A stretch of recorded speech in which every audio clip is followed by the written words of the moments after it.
February 7th, the Supreme Council of Ukraine approved historic changes to Ukraine's constitution.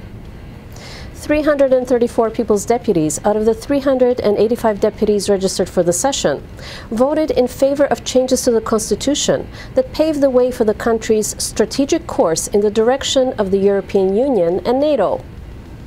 This vote has been called a quote-unquote pivotal point in Ukrainian history and a quote-unquote point of no return in Ukraine's relations with Russia. 334 за. Це незворотність нашого європейського вибору. Це віковий день для історії України. Україна буде в ЄС, Україна буде в НАТО. So, what do these changes to Ukraine's constitution mean in practice?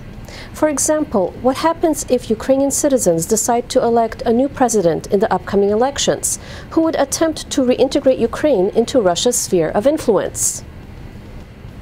Well, once these new changes to the constitution become law, they will oblige the president of Ukraine, whomever that might be, to be the guarantor of the implementation of a strategic course leading Ukraine toward full membership in the EU and NATO.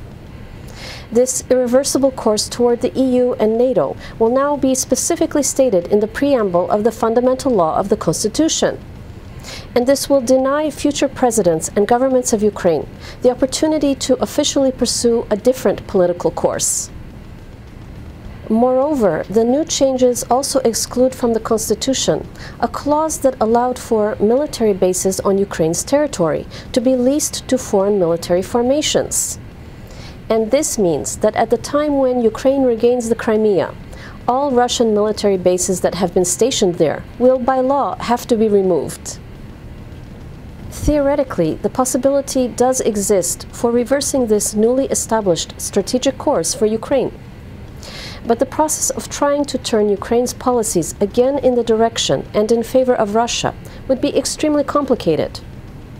So the vote on these strategic constitutional changes comes at a crucial time, and it offers Ukraine legislative stability ahead of the presidential elections, the results of which, at this point, are very difficult to predict. I'm Tania Stech, and this was Ukraine in the News. Канал 1+1 тепер доступний на Bell International Programming.